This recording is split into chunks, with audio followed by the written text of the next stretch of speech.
Hi there. So it's time to do a bit more work in our course on ethnographic research methods. And what I wanted to do in this session is to tell you a little about my own research experience. When you are taking a course, a normal course, not an electronic course, but a normal course, you get to know your lecturer, you get to maybe have a cup of tea with them or to chat with them before and after the lecture. You get to ask questions, there's to and fro during the lectures, but obviously we're limited about how we can do that in an electronic course. And so I wanted to take a bit of time to tell you a little bit about me and my personal research history. Now, as you go on in the course, you will realise my particular methodological preferences and the direct experience that I've had with specific methods and the reasons why I am an enthusiastic advocate for ethnographic research methods, that I am a person interested in qualitative research. And so before I go on, I'm going to be talking a little about my 10 years living and working in Pattani in the Malay-dominated far south of Thailand. And I was there for 10 years from the beginning of 2000. And then I'm going to tell you a little bit about the research project that I've been doing over the last 5 years, and that has to do with a group of Muslim movements called Sufi movements in Thailand. But before we do that, let's do a bit of a blast from the past. A number of years ago, a Thai television channel came and did some short documentaries on a number of aspects of life in Pattani. It was during Ramadan, I think it was in 2009 or 2010. And what we're going to do now is we're just going to watch a short 10-minute clip, and it was me when I was a lot younger and my beard wasn't so big. So I hope you enjoy this snapshot of me doing my work in Pattani. Okay.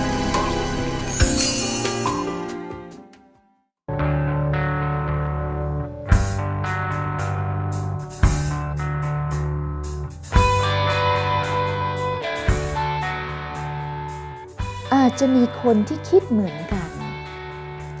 อาจจะมีคนที่คิดจะสร้างความสมานฉันท์ให้เกิดบนแผ่นดินนี้ด้วยสันติภาพที่ปราศจากอาวุธเฉกเช่นคนจากแผ่นดินอื่นแต่มีหัวใจเดียวกัน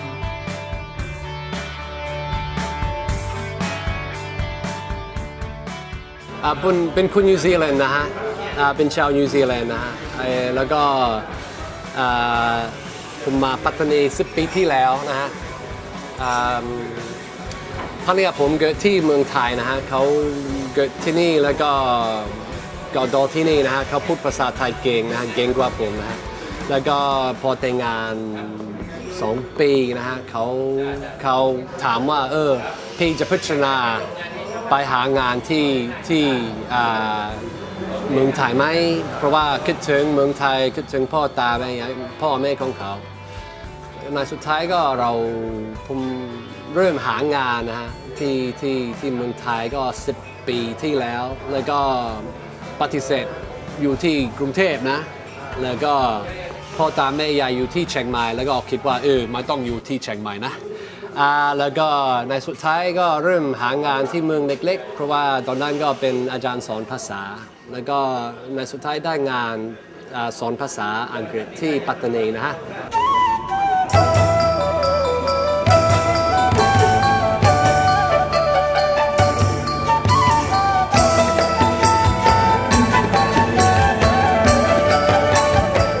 มาที่นี่ในเดือนกรกฎาคมปี 2000 นะฮะปี 43 นะฮะตอนนั้นเรามาแล้วก็เราหาบ้านอยู่ใช่ไหมแล้วก็ที่จัปาติโกนี้เรามีตลาดนัดทุกวันจันทร์ทุกวันอังคารแล้วก็เราไปซื้อเสื้อผ้านะฮะเราเห็น ป้ายบอกบ้านว่างให้เช่าแล้วก็ติดต่อกับเจ้าของบ้านแล้วก็เราเช่าบ้านริมคลองที่ใกล้ๆร้านนี้นะแล้วก็อยู่ที่นี่ก็เช่าบ้านนั้นก็เกือบ10 ปีแล้วนะฮะ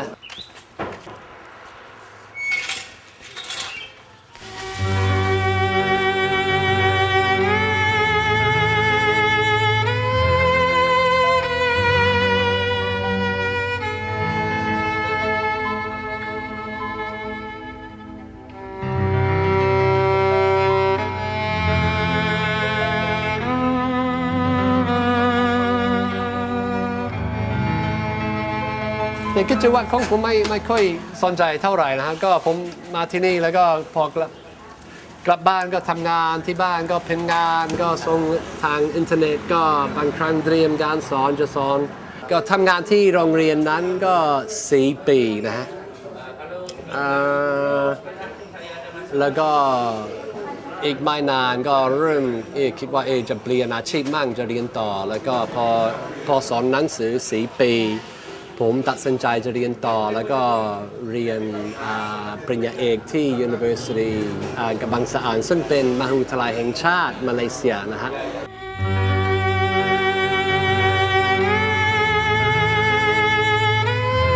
เริ่มแรกมาที่นี่แล้วก็เราคิดว่าจะอยู่ที่นี่สัก2 ปีนะอยู่ที่นี่สัก2 ปีหลังจากนั้นหางาน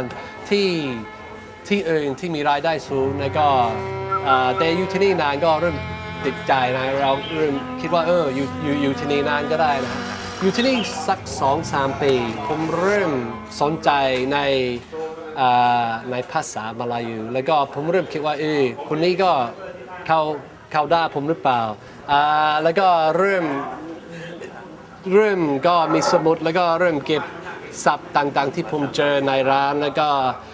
มีเพื่อนคนหนึ่งที่มอแล้วก็เขามีพัฒนากรมที่คริสโตเฟอร์โคดทำก็สัก20-30 ปีที่แล้วที่เป็นเขาใช้อักษรไทยแล้วก็แปลภาษามาลายูเทนเป็นโดยใช่แล้วก็อีกไม่นานก็เริ่มเน้นภาษามาลายูถ้าผมพูดภาษามาลายูเทนก็เป็นการให้เกียรติคนในพื้นที่นะฮะ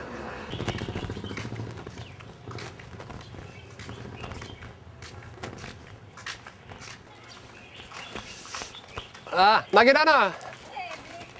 Oh, beli kek ada orang mari. Mana mari? Ya, cari orang pakak.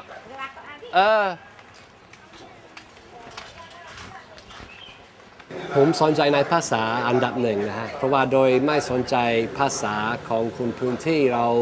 เรียนรู้อะไรไม่ได้นะฮะแล้วก็ผมสนใจในศาสนกิจของคนที่นี่นะฮะรวมก็อามาอิบาดะและโดยเฉพาะกันดูรีหรือมักกิบุโลงานเลี้ยงต่างๆของคนที่นี่แล้วก็สำหรับผมก็เป็นเรื่องที่น่าสนใจนะฮะแต่ผมประทับใจในการหลากหลายโดยเฉพาะที่จะเป็นตีก่อนที่ปัตตานีก็มีจีนมั่งมีไทยพุทธมั่งมีมุสลิมแต่ส่วนชุมชนมุสลิมนี้ก็มีคนอาหรับหลายคนมีคนปากีสถานเชื้อสายปะทานหลายคนแล้วก็มีไทยมุสลิมจากกรุงเทพจากนครศรีธรรมราชสงขลาแล้วก็มีคนพื้นที่ซึ่งเป็นชาวมาลายูก็เลยสนใจในการหลากหลายในปัตตานีโดยเฉพาะชุมชนมุสลิมนะ So, I hope you aren't falling off the back of your seats having seen me a bit younger with a shorter beard talking about aspects of my life and work in Pattani that was done at the end of my 10 years down there. So, let me tell you just a bit more about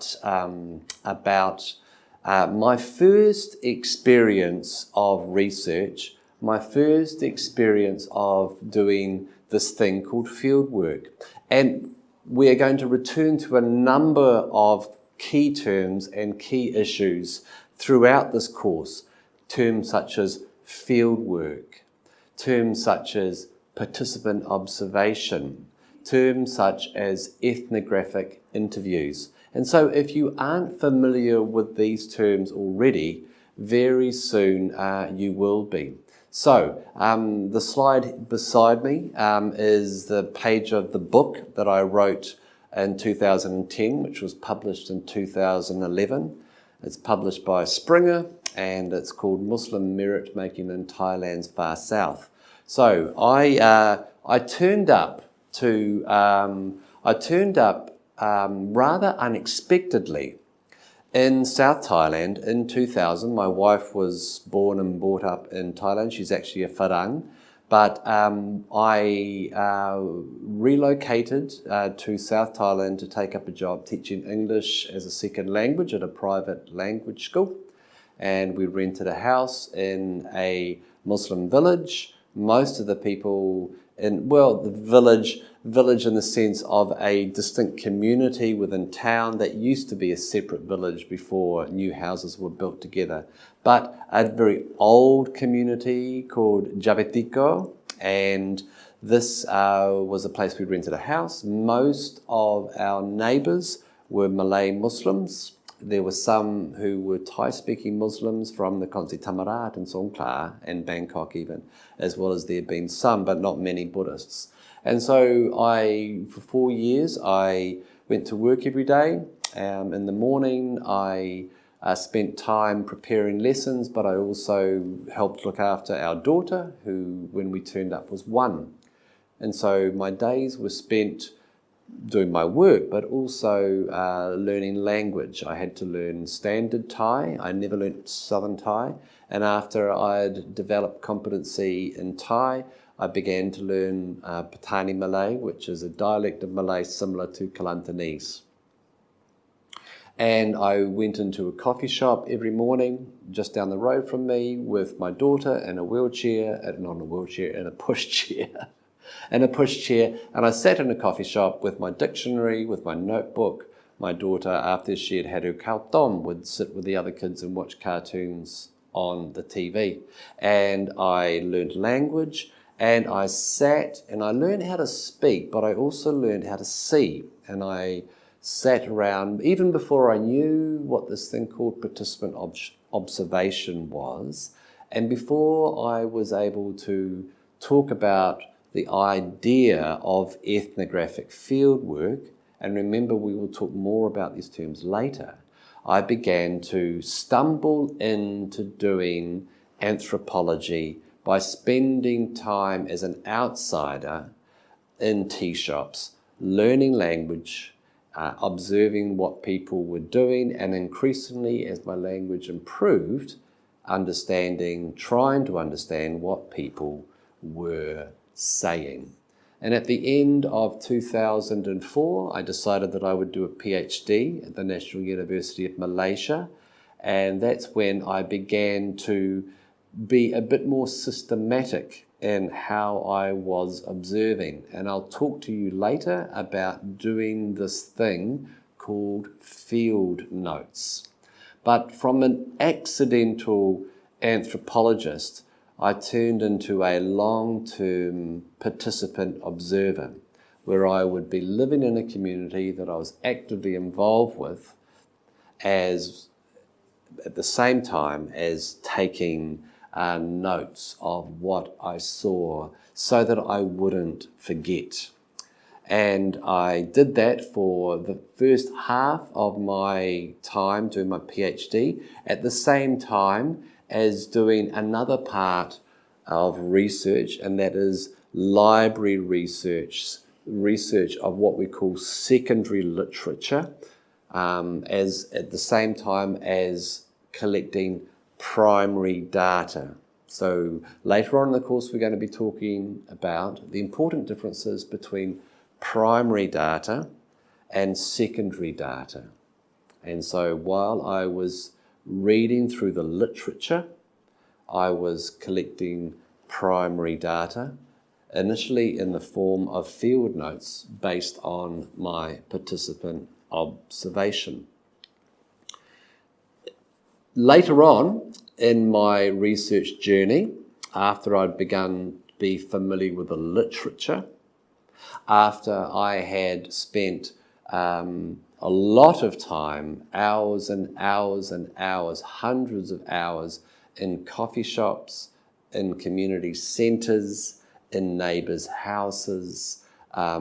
during the ordinary days of the week, but also during festivals, during feasts, during funerals. I eventually began, near the end of my time doing formal research, began to conduct a series of ethnographic interviews. And what I did was that I started to do open-ended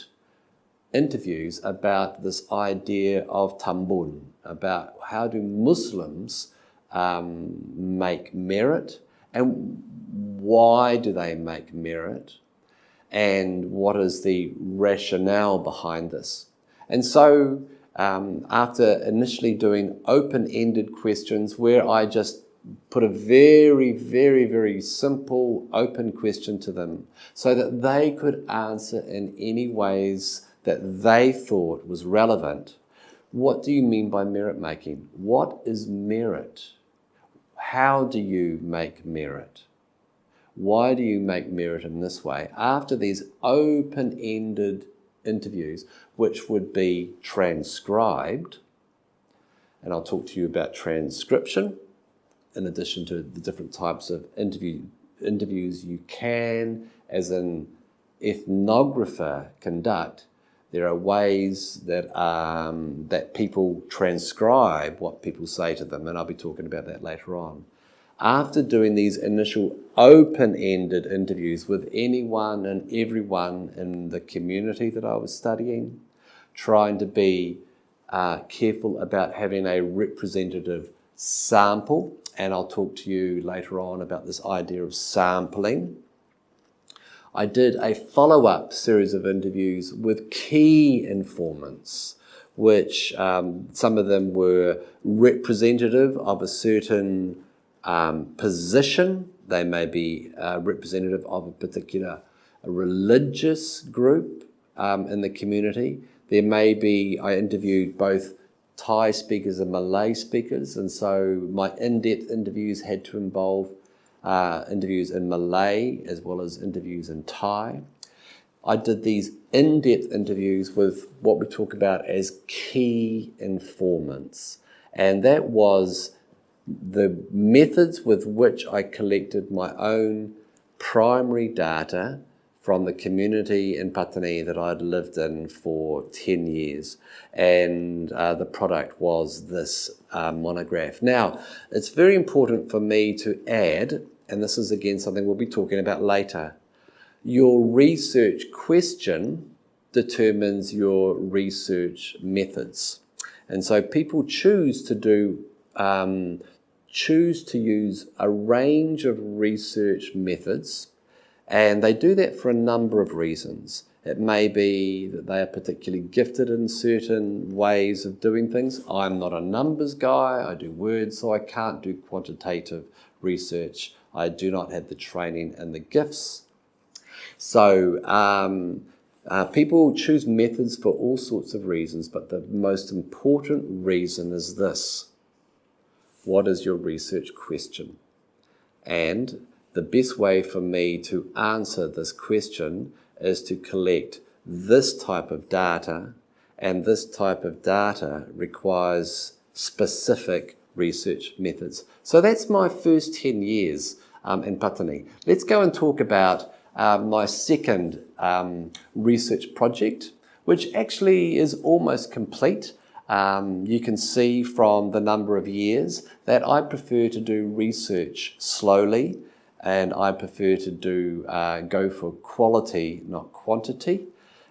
After leaving Patani in 2010, I actually went back to New Zealand, where I'm originally from. And I spent 18 months in New Zealand, and that is actually where I wrote my book. And I returned, and I actually returned not to Patani, but to Chiang Mai.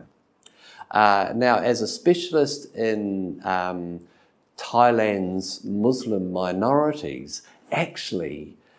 Chiang Mai mightn't be the best place for me to be based, although there is a very interesting there are some interesting Muslim communities in Chiang Mai. So what I did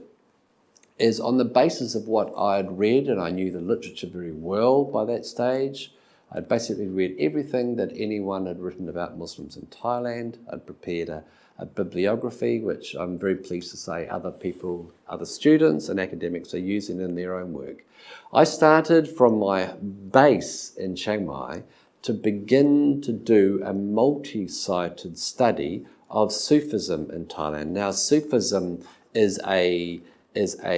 version of Islam which emphasizes contact and following the teachings of certain charismatic individuals. And I did research in at least 5 places: Ayutthaya, Bangkok. There were 2 main research sites in Bangkok, in Songkhla, in Phang Bay, specifically Got Yao Noi, and in Narathiwat, between 2 research sites. The most important change in that I underwent as I began to do research around, in more than just one community, but between Ayutthaya and Narathiwat, right at the bottom of the Malaysian border, is that as I began to travel around, I was only used to one way of collecting data. And I was able to collect this data because I'd lived in a community for 4 or 5 years before stumbling into anthropology as an accidental anthropologist. And so what I began to do as I travelled around is I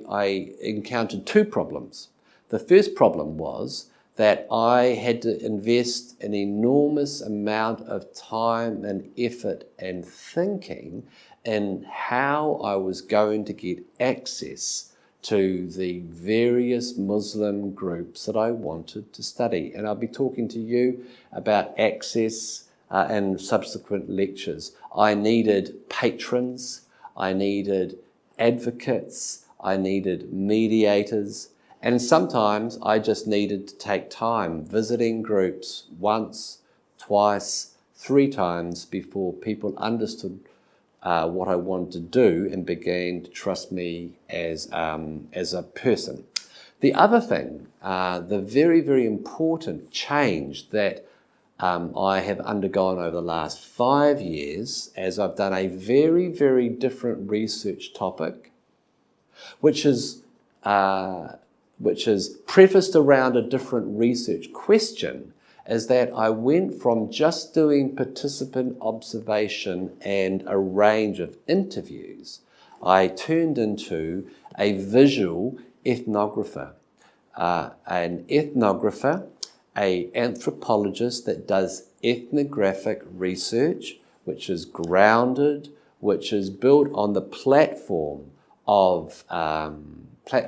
participant observation. I turned into a visual ethnographer who travelled around taking pictures of the things that I saw, a range of still photos and videos. And a bit later on, maybe I can, when we talk about visual methods, I'm going to be giving you some very practical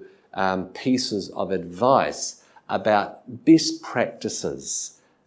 for doing visual methods, about the equipment that you need, about how you prepare, about how you select the right equipment for you, about how you prepare it, about how you store the still images and the video images, about how you code them, how you analyze them. And so the biggest change in this research project that I'm almost completed is turning into a visual ethnographer. And here are some photos of some of the rituals that I have had the privilege of getting access to, but also getting permission, ethical permission, to take photos of. And so,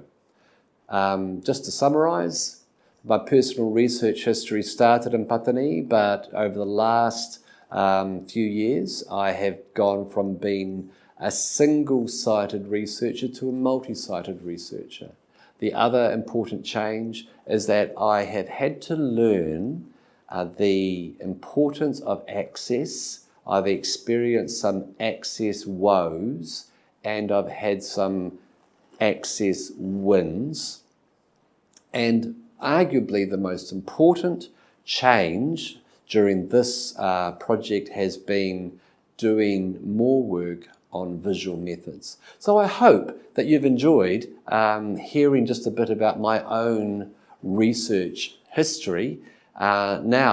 This little summary, personal biographical summary, is intended to preface a series of lectures where we are going to be thinking about some important anthropologists, and we're going to be basing these lectures on some documentaries that you will find on YouTube, on the YouTube channel that accompanies this course. So thanks very much for watching. Thanks very much for listening. And I hope that you're getting to know a bit about where I'm coming from as I deal with the important topic of ethnographic research methods. So see you again soon. Bye-bye.